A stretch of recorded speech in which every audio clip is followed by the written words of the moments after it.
Hebreus capítulo 2, verso 8, parte B e verso 9. Ora, desde que ele sujeitou todas as coisas, nada deixou fora do seu domínio.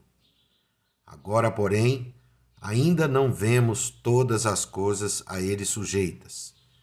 Vemos, todavia, aquele que por um pouco, tendo sido feito menor que os anjos, Jesus, por causa do sofrimento da morte, foi coroado de glória e de honra, para que pela graça de Deus provasse a morte por todo homem. Bom dia! Vamos caminhar com os Hebreus. Depois deste texto belíssimo que nós lemos, nós vamos meditar aqui nesses versículos a respeito do domínio da graça de Deus.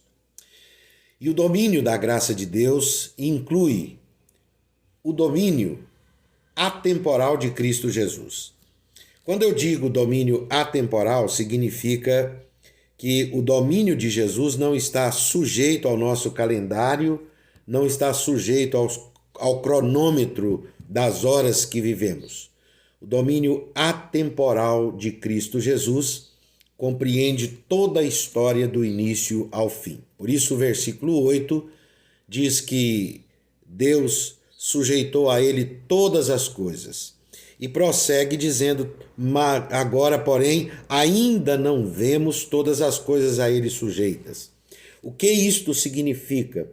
Que tudo está sujeito para Cristo, porém, para nós, seres humanos, a aparência desse domínio parece que não. Podemos compreender isto de uma forma progressiva. Por exemplo, Adão foi vencido pelo diabo quando desobedeceu a Deus, mas todas as mazelas humanas, a partir do momento da desobediência, elas desenvolveram e progressivamente, e a cada dia, o ser humano torna-se mais corrupto por causa do seu pecado e da sua desobediência. Isto implica dizer que Jesus Cristo também venceu a morte e todas as coisas foram a ele sujeitas, mas ainda não. Nós estamos num período temporal em que esta história está se desenvolvendo. Cristo venceu, tudo lhe foi sujeito, mas toda a progressão dessa história irá findar-se naquele dia final de toda a conclusão cósmica. Em segundo lugar, inclui a encarnação de Jesus como ponto de partida do seu domínio. Versículo 9. Nos diz que ele foi feito menor que os anjos. Isto, como nós já falamos, indica o fato de Deus rebaixar-se à condição de homem.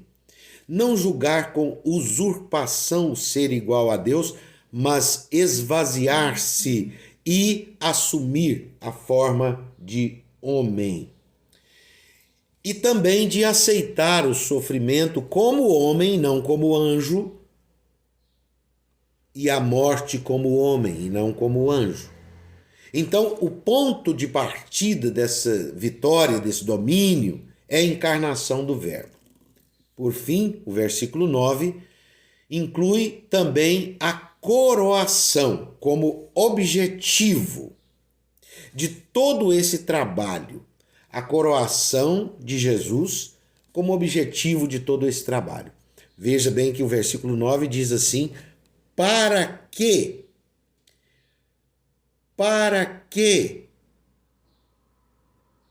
pela graça de Deus, provasse a morte por todo homem. Então, o nosso Senhor Jesus Cristo, ele tem objetivo muito claro, para que pela morte, pela graça de Deus, todo homem pudesse provar a salvação. Será que a Bíblia aqui está dizendo que todos os homens, então, neste caso, podem continuar do jeito que está, que todos estão salvos? É este o desígnio de Deus, que toda a humanidade, toda essa corrupção que nós estamos vendo, todas estas mazelas, tudo justificado pelo sangue do Cordeiro. É isto? Evidentemente que não. E aqui sim estamos ligando aquele ainda não, onde a eficiência da graça divina está operando. A humanidade ouve, todo ser humano ouve, por isso temos que pregar a todos os homens, temos que falar dessa graça a toda criatura, mas isto é de forma atemporal. Nós não sabemos quem é salvo, nem sabemos quando será. Por isso pregamos. Por isso nós cremos na eficiência.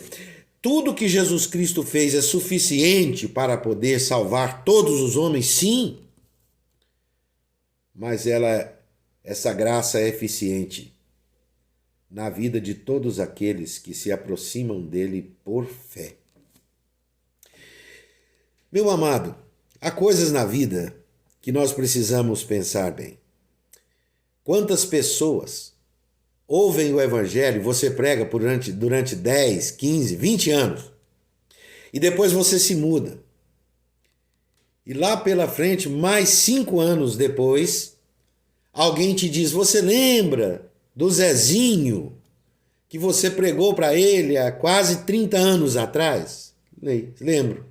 Pois é, finalmente ele achou uma pipa. Mas o que tem a achar uma pipa? Mas na pipa, a criança fez com um pedaço da folha da Bíblia, que ele rasgou. E lá naquela folha da Bíblia tinha uma parte que Jesus Cristo diz assim, olha, Zaqueu, hoje me convém entrar em tua casa. Então ele leu aquilo ali e ele lembrou-se de tudo que vocês pregaram e falou assim, hoje Jesus vai entrar na minha vida. Foi assim que ele se converteu. Coisas atemporais, coisas que acontecem fora dos nossos parâmetros, porque a eficiência e o objetivo da graça é de Deus. Assim é o seu domínio. Tenha um bom dia, que Deus te abençoe ricamente e que esta jornada com os hebreus seja muito edificante em sua vida. Um grande abraço, até a próxima.